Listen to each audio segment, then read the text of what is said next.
మంచి చదువుల కోసమని పంపించినాం సార్ మేము. కూలి చేసుకునే వాళ్ళం సార్. మేమేమన్నా ఉద్యోగస్తులమా? మా పాపని తీసుకుపోయి నారాయణ బొక్కలో పెడతామని అనుకోలేదు సార్ మేము. తీసుకుపోయి దాంట్లో పడేసి మా పాపని ఈరోజు మాకు లేకుండా చేసిండు సార్. ఇప్పుడు నా పాప నాకు కావాలి. నాకు ఎవరు తెచ్చిస్తారో తెచ్చివ్వండి సార్. తెచ్చివ్వండి, 10 లక్షలు ఇస్తా. మళ్ళా డబ్బులు ఎంత కావాలో అంత ఇస్తా. నా పాప ఎట్టొస్తుంది సార్ నాకు ఇప్పుడు? నమస్తే సార్. చెప్పండి. సార్ మా పాప నారాయణ కాలేజీలో చదువుతుంది sir. Nidumaluru Vaishnavi Bhavan Narayana college Vijayawada sir. అక్కడ 3 డేస్ నుంచి జ్వరం వస్తుందంట సార్. మేము మా పాపను అడిగి ఇంటికి తీసుకొచ్చాం సార్. ఇంటికి తీసుకొస్తే ఇమీడియట్లీ పెద్ద హాస్పిటల్ తీసుకెళ్ళాము. ఇక పెద్ద హాస్పిటల్ తీసుకెళ్ళండి, డెంగ్యూ ఫీవర్ అని చెప్పారు సార్. అక్కడి నుంచి 4-5 హాస్పిటల్ తెచ్చాక 31వ తారీఖు చనిపోయింది సార్. అదేందమ్మా అట్లా ఎట్లా చనిపోయింది? Dengue fever sir. అక్కడ నిర్లక్ష్యం వల్ల ఆలస్యమైంది సార్. మాకు ఇన్ఫర్మేషన్ వచ్చింది అక్టోబర్ 26 ఫీవర్ అని చెప్పింది సార్. ఓకే. నేను వచ్చాను అంటే వద్దు మమ్మీ గోళీ వేసుకోమన్నది మేడం అని చెప్పాను సార్. తర్వాత మండే రోజు సిక్ రూమ్లో పెట్టారంట సార్. సండే మండే అంటే 26, 27, 27, 28 సిక్ రూమ్లో పెట్టారు సార్. ఓకే. 28 నైట్ నేను వెళ్ళిపోయా సార్. మీ పాప దగ్గరికి బయలుదేరి 29 మార్నింగ్ మా పాప 6 గంటలకల్లా మా పాప దగ్గర ఉన్నా సార్. మీరుండేది ఎక్కడమ్మా? ఖమ్మం సార్, ప్రకాశం జిల్లా ఖమ్మం. సో అక్కడ నుండి మీరు నైట్ బయలుదేరి ఎర్లీ మార్నింగ్ 6 గంటలకల్లా పాప దగ్గర ఉన్నా సార్. అచ్చా, ఓకే. మంగళవారం రీచ్ అయిన తర్వాత ఏం జరిగింది? మంగళవారం రీచ్ అయిన తర్వాత మా పాపను పిలుచుకురండి అని వాళ్ళ ఫ్రెండ్స్ కింద ఉన్నారు సార్. ఉంటే చెప్పాను. మా పాపను పైనుంచి 2 పిల్లలు పట్టుకొని కిందికి తీసుకొని వస్తున్నారు సార్. నడవలేని స్థితిలో ఉంది సార్. అంటే సిక్ రూమ్ లో పెట్టారు కదా, సిక్ రూమ్ ఎక్కడ పైన అంటే సిక్ రూమ్ అంటే మామూలుగా 7:30 వరకే ఉంటుందంట సార్. 7:30కి లంచ్ చేసేసి ఇంకా రూమ్లలో పంపిస్తారు. రూమ్ కి మళ్ళీ యథాప్రకారంగా. అక్కడ డాక్టర్ ఎవరన్నా ఉన్నారు? ఎవరు లేరు సార్, డాక్టర్ ఉండరు. మనం ఇచ్చిన టాబ్లెట్ వేసి అక్కడ రెస్ట్ తీసుకోమని రిలాక్సేషన్ అంతే సార్. అంటే ఇప్పుడు మీ పాప చనిపోయింది అంటున్నారు కదా, మరి అంటే ఫస్ట్ సెకండ్ డే రోజు జ్వరం ఎక్కువ అయ్యేసరికి మీరు ఇక్కడ నుండి అక్కడికి బయలుదేరి వెళ్ళారు. అక్కడ మీరు కాలేజ్ వాళ్ళకు డాక్టర్కి చూపించండి మేము చెప్పాను సార్. మాకు ఫోన్ చేసినప్పుడు మేడం మీ పాపకు ఫీవర్ వస్తుంది అంటే మేడం డాక్టర్ దగ్గర చూపించండి, బ్లడ్ చెకప్ చేయిస్తే నేను వచ్చేస్తానండి అని చెప్పాను సార్. మండే ఫోన్ చేసి ఈవినింగ్ ఫోన్ చేస్తే నేను అడిగా కూడా. మార్నింగ్ ఫోన్ చేసింది, ఈవినింగ్ ఫోన్ చేసింది సార్ నాకు. మండే కాలేజ్ వాళ్ళని అడిగారా మీరు అసలు ఎందుకమ్మా హాస్పిటల్లో చూపించలేదని చెప్పేసి? అడిగాను సార్. అడిగితే మీరు చెప్పలేదు. లేదు మేడం నేను నాకు ఫోన్ చేసినప్పుడు మీరు హాస్పిటల్లో చూపించండి మేడం అని కూడా చెప్పాను నేను సార్. అంటే మీరు చెప్పారా నాకు అర్థం కాలేదులేండి అని అనింది సార్ మేడం. అంటే నిర్లక్ష్యంగా సమాధానం ఇచ్చారు. చాలా నిర్లక్ష్యం. సో 29వ తారీఖు మార్నింగ్ మీ పాపని కలవడానికి వెళ్ళిర్రు. వెళ్ళి వాళ్ళని పంపించమని అడిగితే ఏమన్నారు వాళ్ళు? ప్రిన్సిపల్ మేడం రావాలా, ప్రిన్సిపల్ మేడం వచ్చి నాకేమో పంపించేది అని. ఆవిడ ఎన్ని గంటలకు వచ్చింది? ఆమె 10:30కి వచ్చింది సార్. 10:30కి వచ్చిన తర్వాత మరి మీరు వెళ్ళి ఆవిడని కలిసి? మేము వెళ్ళి అడిగితే జ్వరమే కదా, జ్వరానికి ఇంటికి పంపించాలా అనింది సార్. టాబ్లెట్ వేసుకుంటే సరిపోయింది కదా అనింది మేడం. మా పాపను పిలిచింది, ఇట్రా అనింది. మా పాప లోపలికి వెళ్ళింది, నేను పక్కన నిలబడుకున్నా. జ్వరానికే ఇంటికి పోవాలన్నా, టాబ్లెట్ వేసుకుంటే సరిపోలేదంటే మేడం మా అమ్మాయి కళ్ళు చూడండి మేడం ఎక్కడో పెరక్కపోయినాయి, నిలబడలేని శక్తి కూడా లేదు దానికి అని అంటే ముందు వెళ్ళి టాబ్లెట్ వేసుకుంటే సరిపోద్ది అని చెప్పాను సార్. అంటే తల్లిదండ్రుల ముందే గట్టిగా దమాయింపు సార్. అంటే అమ్మాయికి జ్వరం వచ్చిందని 2 అబ్బాయిలు మోసుకొచ్చిందని చెప్పేస్తున్నారు. కనీసం అది చూసి కూడా మేము జాలి పడలేదా? జాలి అంటే ఇప్పుడు మంచి మార్కులు రావాలంటే మీరు మీ పాపను ఆబ్సెంట్లు చేస్తే ఎలాగంటే ఆబ్సెంట్ ముందు పాప బాగుంటేనే కదా మేడం ఎగ్జామ్స్ అయినా ఏదైనా. కనీసం అది కూర్చునే శక్తి కూడా లేదంటే ఏం బాగానే ఉందిగా, బాగానే కనపడుతుందిగా అన్నది సార్. ఆ తర్వాత మరి కనీసం పంపించడానికి పర్మిషన్ ఇచ్చింది? తర్వాత ఒక 1/2 అవర్ అడిగినాక పర్మిషన్ ఇచ్చింది. ఆ పర్మిషన్ ఇచ్చిన తర్వాత కరెక్ట్గా 11:30 అయింది సార్. అమ్మాయిని ఇమీడియట్లీ పంపించేశారా లేకపోతే మళ్ళీ అక్కడ పంపించేటప్పుడు ఏమైనా ఇబ్బంది పెట్టారా? ఇప్పుడు స్కూల్ యూనిఫామ్తో ఉంది సార్ పాప. మీ స్కూల్ యూనిఫామ్లో ఉంది, ప్లస్ పాప కొంచెం పీరియడ్ వచ్చింది సార్. పీరియడ్ వచ్చి అంతా వెనక బ్యాక్ అయింది. అయితే నేను చెప్పాను సరే వెళ్ళు అనింది.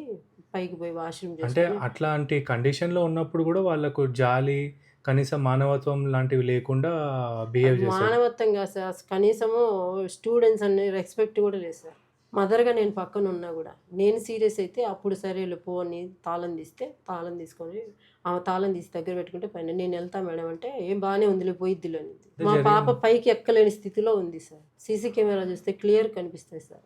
మా పాప నడిచే నడక తన కండిషన్ ఎలా ఉంది ఏందనేది కనీసం దాని ఫేస్ చూస్తే తెలిసిపోతుంది కదా సార్. ఇప్పుడు మనిషి ఎలా ఉంది ఏందనేది ఇప్పుడు తన ఫేస్ చూస్తే ఆటోమేటిక్గా జరిగిపోతుంది. దాని ప్రాణం ఎక్కడో ఉన్నట్టుంది.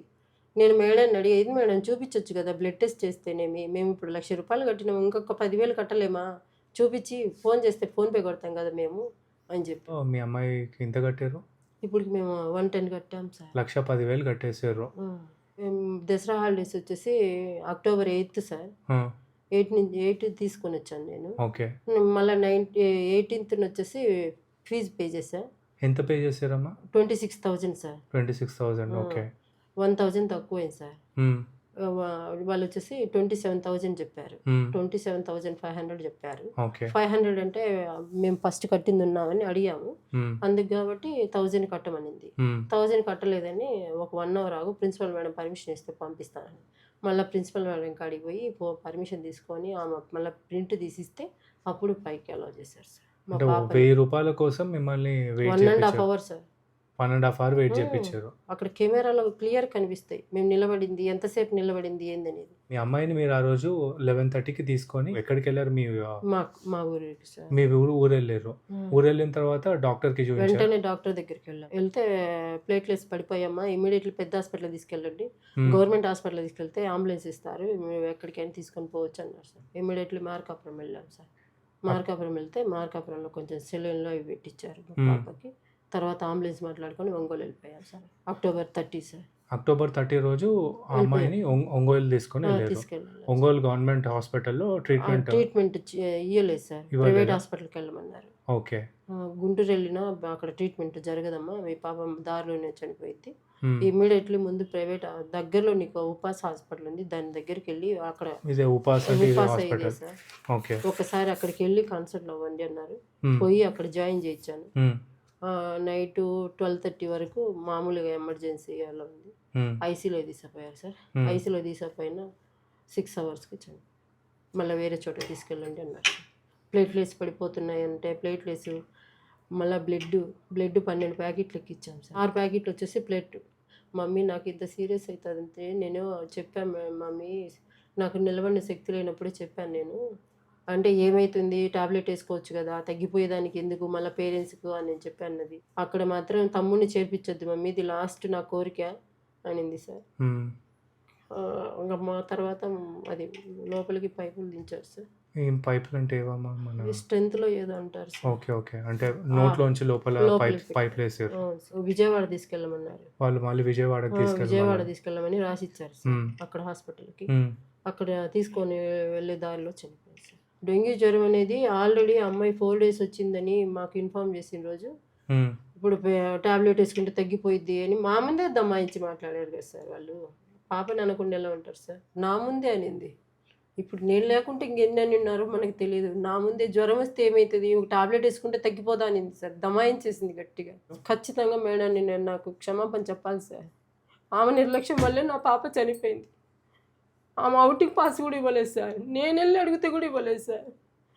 ఇంకా నేను వెళ్ళకుండా ఎవరు వేరే వాళ్ళు వెళ్తే ఇస్తుందా సార్? అవుటింగ్ పాస్ అవ్వడానికి 2 hours పట్టింది సార్. 6 గంటలకు అక్కడ నేను దిగితే మా పాపని చూస్తే కడుపులో మంటలేసింది సార్. నడిచి పైనుంచి కిందికి దిగే స్థితిలో కూడా లేదు సార్ అది. అలాంటప్పుడు మీరు ఎలా ఉండాలి సార్? అక్కడ చూసే వాళ్ళు ఉన్నారు కదా, కనపడుతుంది కదా సార్ ఫేస్లో కళ. మళ్ళీ అంత స్థితిలో బ్యాగ్ తెలుచుకొని క్లాస్కి వెళ్ళింది సార్. మేడం, నా ప్రిన్సిపల్ మేడం మాట్లాడాల్సిందే సార్ నాతో. డిమాండ్ చేసేది నేను అదొక్కటే సార్, నాకు ఆమెతో మాట్లాడే పర్మిషన్ ఇప్పేయండి, నేను మాట్లాడతాను, నేను అడగాల్సినవి నేను అడుగుతాను సార్. భయం ఏమో సార్, ఇప్పుడు మేమేం తప్పు చేయలేదు కదా సార్. నా పాప నిర్లక్ష్యం వల్లే మా పాప చనిపోయింది సార్. ఏం సార్, ఒక 1000 రూపాయలు పెట్టి బ్లడ్ టెస్ట్ చేపిస్తే చూపించి మీ పాప బాగాలేదంటే మేము డబ్బులు ఇస్తాం కదా సార్, లేకుంటే మేము ఎవరో ఒకరు ఇమ్మీడియట్లీ వస్తాం కదా. ఈరోజు నా పాపను నాకు తెచ్చిమనండి సార్, వాళ్ళు తెచ్చిమని 10 లక్షలు ఇస్తాం, మళ్ళీ డబ్బులు ఎంత కావాలో అంత ఇస్తాం. నా బాబు పెట్టేస్తుంది సార్ నాకు. ఇప్పుడు మాకేమన్నా 100 మంది ఉన్నారా సార్? ఒక బాబు సార్. మంచి చదువుల కోసం అని పంపించినాం సార్. మేము కూలి చేసుకునే వాళ్ళం సార్. మేమేమన్నా ఉద్యోగస్తులమా? ఫ్రెండ్స్ చేరని చెప్పి చేరింది సార్ అది. ఇప్పుడు నా పాప నాకు కావాలి, నాకు ఎవరు తెచ్చిస్తారో తెచ్చిమనండి సార్. తల్లిదండ్రులు ఉంటేనే దమాయించి మాట్లాడింది సార్ అమ్మ. మేము లేకుంటే ఇంకెట్లా మాట్లాడింది సార్ అమ్మ? అది తినిందా లేదని ఎవరన్నా చెప్పారా సార్? అది ఏం తినింది సార్? 4 రోజులు జ్వరం వచ్చింటే హాస్పిటల్‌కి తీసుకెళ్ళండి మేడం నేను కావాలంటే ఫోన్‌పే కొడతానని నేను చెప్పా సార్. హ్మ్. అట్లా కాదు నేను చెప్పింది హాస్పిటల్‌కి వద్దన్నట్టుగా వినపడినాది అన్నారు. ఎందుకు అబ్బా! వద్దంటాం సార్ మేము? హాస్పిటల్‌కి వద్దాం మేము ఎక్కడో దూరాన ఉన్నాం సార్. ఇప్పుడు ఏదైనా సీరియస్ అయితదని వద్దని మేము ఎట్టంటాం సార్? మహా అయితే 2000 అయితాయా? అంతకంటే ఎక్కువైతాయా సార్? చూపిస్తే అవునేమన్నా తర్వాత బ్ల బ్లడ్ టెస్ట్ చేపిస్తే సరిపోద్ది కదా సార్. ఇమ్మీడియేట్‌లీ ఎవరో ఒకరు వెళ్తాం కదా సార్ మేము. అవును. నిర్లక్ష్యం చెయ్యం గదా! పిల్ల కంటే ఎక్కువ గాదు గదా! 2 కుటుంబాలకు అదొక్కటే సార్ మాకి ఆడపిల్ల. మాకొక పిల్లలు లేరు. మా పాప చనిపోయి మళ్ళీ 16 రోజులు సార్. ఒక్క ఫోనన్నా చేసి మాట్లాడారా సార్ నాకు? కనీసం ఫీజు ఫీజు గురించి మరుసటి రోజే ఫోను చేసి చెప్తారు గదా సార్. ఇప్పుడు పాప గురించి ఎందుకు ఫోను చేసి మాట్లాడలేదు సార్ నాతో ఇప్పుడు మరి? ఒక సంతాప సభ ఏమన్నా పెట్టిర్రా? ఏమి లేదు సార్. సంతాప సభ గాదు. నేను మెసేజ్ చూడండి మేడం మీ నిర్లక్ష్యం వల్ల మా పాపకి ఇలా అయింది, సీరియస్ అయిందని నేను మెసేజ్ పెడితే, ఆ మెసేజ్‌కి రిప్లై గూడా లేదు సార్ నాకాడ. ఎవిడెన్స్ చూపిస్తా చూడండి సార్ మీరు ఒక్కసారి. అసలు కనీసం అసలు ఏమైంది అక్కడ చెప్పాలి కదా సార్ నాకు ముందు. అక్కడ ఏం జరిగింది? చిన్న స్కూల్ సార్ ఆల్ఫా ఖమ్మంలో. హ్మ్. ఆ సారు కొంచెం బాగాలేకుంటే వెంటనే హాస్పిటల్‌కి తీసుకుపోయి, అమ్మ మీ బాబుకి ఇలా బాగలేదని చెప్పి ఫోన్ చేసి చెప్పాడు. హ్మ్. మేము అలాగే అనుకున్నాం గానీ, ఇలా అయితదని మేము అనుకోలేదు సార్ అసలు. మా పాపని తీసుకుపోయి నారాయణ బొక్కలో పెడతామని అనుకోలేదు సార్ మేము. తీసుకుపోయి దాంట్లో పడేసి, మా పాపని ఈరోజు మాకు లేకుండా చేసిండు సార్. కాలేజ్‌లో జాయిన్ చేయడం మీకిష్టం లేకుండే? మాకస్సలు ఇష్టం లేదు సార్. మేము అందులో చాలా చూసాం సార్ ఇక్కడ. హ్మ్. ఆ! ఎన్నో వస్తున్నాయి. శ్రీ చైతన్య, నారాయణ ఇలా ఉన్నాయి మా ఫ్రెండ్స్ చేరారు. నేను అక్కడే చేరతానని 3 డేస్ అసలు మీల్స్ కూడా చేయలేదు సార్ అలిగి. చేర్పించేంత వరకు ఒప్పుకోలేదు. మాకక్కడ రిలేటివ్స్ లేరు. అసలు మేము లాంగు మా పొలం పనులకి, మా పాపకి పోనాటికి కుదరదు మాకు. చాలా ఇబ్బంది సార్. అంటే పాప యాక్టివ్‌గా ఉంటుండేనా? చాలా యాక్టివ్ సార్. చాలా యాక్టివ్ ఉంటది. ఎవరినైనా అడగండి సార్ అక్కడ. ఎంత యాక్టివ్ ఉంటదో మా పాప. డైరెక్ట్ ప్రిన్సిపల్ సార్‌నైనా అడగండి సార్. లాస్ట్ ఇయర్ వరకు అక్కడే ఉంది గదా! అంతా కూడా 5 మంత్సే కదా సార్. మీరంటే ఇంకా పోలీస్ స్టేషన్‌లో అక్కడ కంప్లెయింట్లు ఎక్కడికి లాంటివి వెళ్ళలేదు సార్ మేము. ఇంకేమేమి వెళ్ళలేదు. ఎక్కడికి వెళ్ళలేదు. ఏ నాయకులు రాలేదు. ఎవ్వరు అడగలేదు. ఏం చెప్పలేదు. కాలేజీల నుంచి ఈ రోజుకి ఇప్పటికి కూడా నాకు ఒక కాల్ కూడా రాలేదు. నేను ఇంకా మెసేజ్ పెట్టా చూడండి మీ వల్ల మా పాపకి ఎంత సీరియస్ అయిందని చెప్పి పెట్టా. ఔటింగ్ ఇచ్చినప్పుడు మొన్న మా ఇంటి దగ్గర పేరెంట్స్ వెళ్ళారు. హ్మ్. మా బజార్ పిల్లలే ఉన్నారు సార్ 6 మంది. వాళ్ళు అందరూ అన్నారంట దేవకౌస్త చనిపోయింది అని. ఆ రోజు పిల్లలందరూ ఏడుస్తుంటే మరి లైట్లు తీశారంట. ఆహా! రూమ్‌లో లైట్ తీసేస్తే కామ్‌గా అయిపోతారు కదా! హ్మ్. అది. చెప్పారు. ఆ మాట కూడా చెప్పారు. అంటే ఇవాళ లైట్లు తీయడం ఏందమ్మా? మరీ జైలు లైట్ కంటే అంటే అధ్వానంగా ఉంది ఇప్పుడు గదా! ఏడుస్తా ఉన్నారు అదే కదా సార్. అర్థమైంది. ఫ్రెండ్స్ అంటే కదా సార్. జైల్‌లో గూడా ఇట్లాంటి పరిస్థితి ఉండదేమో అంటున్నాను నేను. జైల్‌లో ఏముంది సార్ నరకం సార్. తెలియక దాంట్లో దించిండ్రు. ఫ్రెండ్స్ ద్వారా దాని ప్రాణాలు ఇంత దూరం తెచ్చుకుంది. కనీసము ఏదైనా ఒక చిన్న కండోలెన్స్ మీటింగ్ లాంటిది అంటే సంతాప సభ లాంటిదేమైనా ఏం లేదు పెట్టారా? సార్. కాలేజ్‌లో అది గూడా అసలు ఏం ఏం చేయలేదు. జరగలేదు. మా మా మా పాప ఫ్రెండ్స్ చెప్పారు. హ్మ్. ఏం జరగలేదు. అది కూడా చెప్పారు. ఇప్పుడు మా ఫ్రెండ్స్ ఉన్నారు కదా! వాళ్ళ ఫ్రెండ్స్ పేరెంట్స్ గిద్దలూరు నుంచి వచ్చారు. నంద్యాల నుంచి వాళ్ళ ఫ్రెండ్ వాళ్ళ డాడీ వాళ్ళు వచ్చారు. వాళ్ళ హ్మ్. మమ్మీ వాళ్ళు వచ్చారు. సుమారుగా వచ్చారు. అక్కడ ఒక ఖమ్మంలో వాసవి కాలేజీ పిల్లలందరూ వచ్చారు. హ్మ్. ఆల్ఫా స్కూల్‌లో స్టాఫ్ మొత్తం వచ్చారు. హ్మ్. కానీ నారాయణ కాలేజీ వాళ్ళు కనీసం ఫోన్ చేసి ఏంది మేడం ఎలా జరిగిందని కనీసం ఒక కాల్ కూడా లేదు సార్. ఖమ్మంలో విచారించండి సార్. ఒకసారి మా పాప ఎంత యాక్టివ్ ఉంటుందో ఏందో. కరెక్ట్‌గా 4 నెలలకే అంత అయిపోయింది. కాలేజ్‌లో జీవితం జాయిన్ శూన్యం. చేసిన 4 నెలలకే. అంతే కదా సార్. జూన్ 16 తారీఖు జాయిన్ చేసినాం. సెలవులు అటు ఇటు పోను ఒక 1 ½ మంత్ పోయింది. ఆడ ఎన్ని రోజులు ఉంది సార్ మా పాప. మీరు 19వ తారీఖు చేర్పించినాం. 20వ తారీఖు మళ్ళా 31వ తారీఖు డెత్. ఇంకెన్ని రోజులు చదివింది సార్ ఆడ. డబ్బులేమో కట్టినాం. చెప్పు. ఇప్పుడు నేను ఇంకా అన్ని లక్షల కంటే ఇంకా ఎక్కువ లక్షలు కడతాను. నా పాపని నాకు ఇవ్వండి సార్. ఇస్తారండి. లాస్ట్ ఏం మాట్లాడిందమ్మా మీ అమ్మాయి చనిపోకముందు? లాస్ట్ ఏముంది మా తమ్ముడిని మాత్రం నారాయణ కానీ శ్రీ చైతన్య కానీ ఎక్కడ చేర్పి మాకు మమ్మీ. నారాయణలో సచ్చినా వద్దనింది. అస్సలు వద్దనింది సార్. నారాయణ దయచేసి మా చదివించొద్దు. వాళ్ళ డాడీ అంటే దానికి చాలా ఇష్టం సార్. వాళ్ళ నాన్న వాళ్ళ బాండింగ్ బాగుంటుంది సార్. మా డాడీని తీసుకురా మమ్మీ అంటే మీ డాడీ వస్తున్నాడమ్మా అన్న. ఒక్కసారి ఫోటో అన్న చూపి మమ్మీ అన్నది. వీడియో కాల్ చేయటానికి సెల్ ఛార్జింగ్ లేదు సార్. హ్మ్. మేము కంగారులో ఉన్నాం. అది ఇప్పుడు ఈయనకు ఫోటో చూపించనీకి కూడా ఏం చూపించలేకపోయినాం సార్. చివరిసారి ఒకటే ఒక కోరిక అడిగింది సార్. ఇప్పుడు మా డాడీ ఫోటో చూపి మమ్మీ అనింది. అది కూడా చేయలేకపోయినాం సార్. తమ్ముడిని మాత్రం నారాయణలో కానీ ఎక్కడ చేర్పించొద్దు మమ్మీ అని చెప్పింది సార్. ఫుడ్లు బాగుండవు. ఆ అమ్మ అక్కడ ఖమ్మం, ప్రకాశం జిల్లా నుండి హైదరాబాద్ రావడం జరిగింది. దయచేసి ప్రతి ఒక్కరిని విన్నవిస్తున్నాను, ఒక్కసారి స్టూడెంట్స్ గురించి ఆలోచించండి. దొంగ చేతికి తాళం ఇచ్చినట్టుగా ఉంది ఏపీ గవర్నమెంట్ పరిస్థితి. ఆ దొంగ ఎవరో చెప్పాల్సిన అవసరం లేదు. ఈ అమ్మాయి చనిపోయిన కాలేజీ సంస్థల యొక్క చైర్మనే. ఆ చైర్మనే ఈరోజు అక్కడ మంత్రి. ఒక్కసారి ఆలోచించండి. 1, 2, 3, 4 ఎన్ని చావులో ఒక్కసారి పేరెంట్స్ అందరూ ఆలోచించండి. ఇది దేవకౌశిత ఆఖరి కోరిక ఏంది అని అంటే, ఈ కాలేజీలో ఎవరు చదవకూడదు. దానికోసం నేను ఈరోజు మాటిస్తున్నాను. ఈ కాలేజీ వ్యవస్థలు పూర్తిగా కలుషితం అయిపోయినాయి. అమ్మాయి కింద పడిపోయే పరిస్థితిలో కూడా ఆమె ప్రిన్సిపల్ శవాల మీద పేలాలు ఏడుకునే విధంగా బిహేవ్ చేసిందంటే అర్థం చేసుకోండి. అమ్మ, మీకు న్యాయపరంగా పోలీసులు గవర్నమెంట్కి ఏదేదైతే నివేదికలు ఇవ్వాలనో వాటికి సంబంధించి పూర్తి సహాయం మేము చేస్తాము. Okay sir. మీరు బాధ ఉంటుంది కానీ ధైర్యంగా ఉండాలి. ఎందుకంటే మీకు ఇంకో బాబు ఉన్నాడు. నేను మీకు ఒక పెద్ద కొడుకులా అంటాను అనుకోండి. నా చెల్లె కోసం నేను ఫైట్ చేస్తాను. దయచేసి పేరెంట్స్ అందరూ మీ పిల్లల గురించి ఒక్కసారి ఆలోచించండి. ఈ కాలేజీల్లో వేస్తే జైళ్ళ కంటే అధ్వానంగా ఉన్నాయి. అక్కడ వాళ్ళు పోయిన తర్వాత మళ్ళీ ప్రాణాలతో తిరిగి వస్తారా లేదో తెలియదు. ఈ కాలేజీకి డబ్బులు కట్టినా ఏం చేసినా మన పిల్లలు తప్పు చేయకున్నా తప్పు మాత్రం మనదే అన్నట్టుగా చిత్రీకరిస్తున్నారు. ఇది అన్రిపోర్టెడ్గా ఉండే ఇన్ని రోజులు ఇష్యూ. ఈరోజు వీళ్ళు రావడంతో మీ అందరికీ నిజాలు తెలుస్తున్నాయి. సో ప్లీజ్, ఈ తల్లి ఆవేదన మీరు చూస్తున్నారు కదా. అయ్యా పవన్ కళ్యాణ్ గారు, ఈరోజు ఒక ఆడబిడ్డ, ఈ మరణానికి కారణం మీ కూటమిలో భాగమైనటువంటి ఒక మంత్రి యొక్క విద్యా సంస్థలలో ఉన్న లోపాలు. అదే మంత్రి యొక్క విద్యా సంస్థలలో ఉన్న లోపాల వల్ల ఎంతోమంది విద్యార్థినులు అనుమానాస్పద స్థితిలో చనిపోతున్నారు.